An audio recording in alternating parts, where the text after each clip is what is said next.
And welcome back to Atreyu News. Back at Red State Watcher. Trump just found a law that will allow him to bypass the Ninth Circuit. As they've shown, they're not going to cooperate. Section 24.3, Section D of the Immigration and National Act allows the president to refuse visas to any country he deems uncooperative.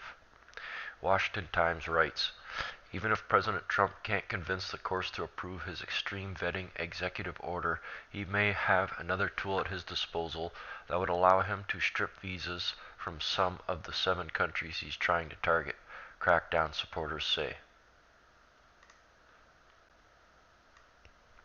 A federal law says the government can stop issuing visas to countries that are deemed uncooperative because they refuse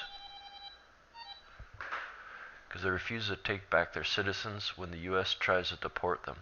At least 5 of the 7 countries Mr. Trump is targeting, Iraq, Iran, Libya, Somalia, and Sudan, are already on that list, according to new data obtained by the Immigration Reform Law Institute.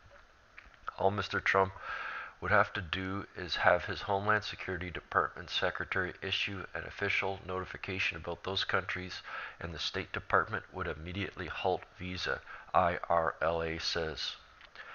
Well, the thing I don't really get is why doesn't he just take it to the Supreme Court? The Ninth Circuit, I've already shown, has an 80% fail rate.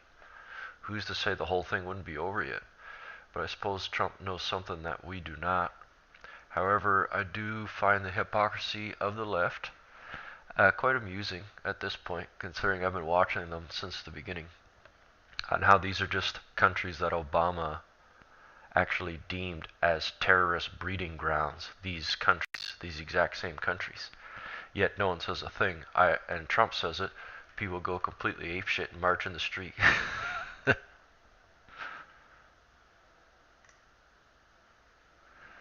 Joy Villa thanks Trump supporters after wearing Make America Great Again dress to the Grammys.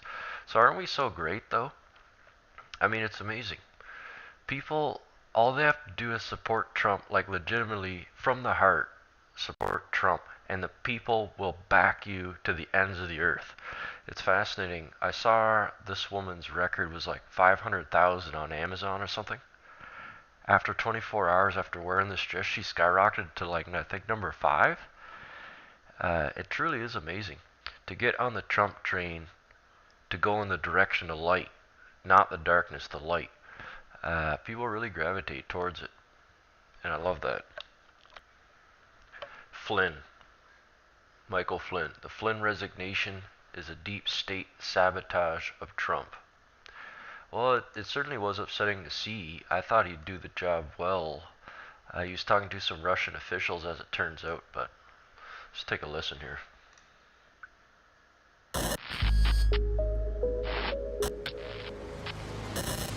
We're going to get into what's happening in Europe, which of course is a subject I talk about every week because it's never ending, with the cultural enrichment that we continue to enjoy off the back of the refugee crisis, as they call it, and the sanctuary cities that have been created throughout Europe in which we witness this cultural enrichment on a regular basis. I'm talking about Malmo in Sweden.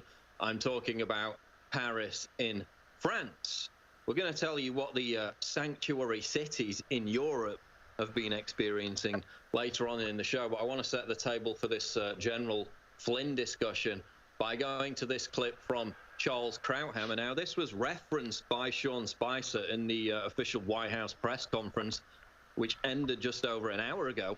And suddenly, Charles Krauthammer, who is a columnist and a Fox News contributor, started trending on Twitter, and it was a devastating new scandal that Sean Spicer had quoted Charles Krauthammer's defense of Trump in this Flynn situation because Trump had previously criticized Charles Krauthammer. And for about half an hour, that was the new huge scandal. Of course, Krauthammer's defense of Trump is more credible given that the two don't really like each other. So again, another complete non-controversy. But he set the table by pointing out that basically this is a supposed cover-up, as the media is spinning it, of a crime that never took place. Let's go to this clip. Let's get more on this. First, what some are calling a major personnel crisis for the Trump administration and what it could mean for this president going forward. Syndicated columnist Charles Krauthammer joins me now from Washington. Charles, your thoughts as this is developing late this afternoon? Well, what strikes me is how bizarre the whole story is. This is a cover-up without a crime. The idea that one should be all aghast because the incoming National Security Advisor spoke with the Russian ambassador and spoke about sanctions seems to me to be perfectly reasonable. The idea that it was illegal is preposterous. When I hear Nancy Pelosi get all upset about this and how in the grip of the Russians this shows us to be, this is an absurdity. But then you ask yourself, well, then why did he lie about it, even internally in talking to the vice president? And that shows a tremendous lapse of judgment and a sort of a lack of trustworthiness. So the president is faced with a very difficult problem. If he fires him, then it puts in question the president's own judgment, choosing him in the first place, having to fire him within 3 weeks. On the other hand, this is a guy who has been advising him, stuck with him, has appeared to have done the right thing in talking with the Russian ambassador and done a crazy thing in lying about it to Pence.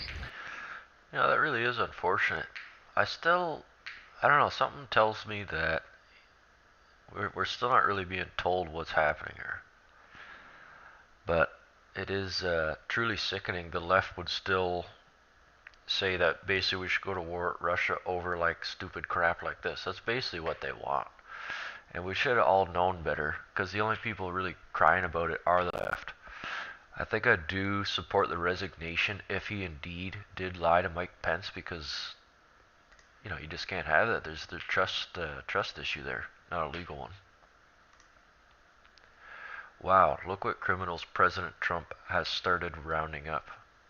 Look at that, eh? That looks really uncomfortable. What the hell are they all sitting up there for anyway? Wait for these guys to beat him off of it?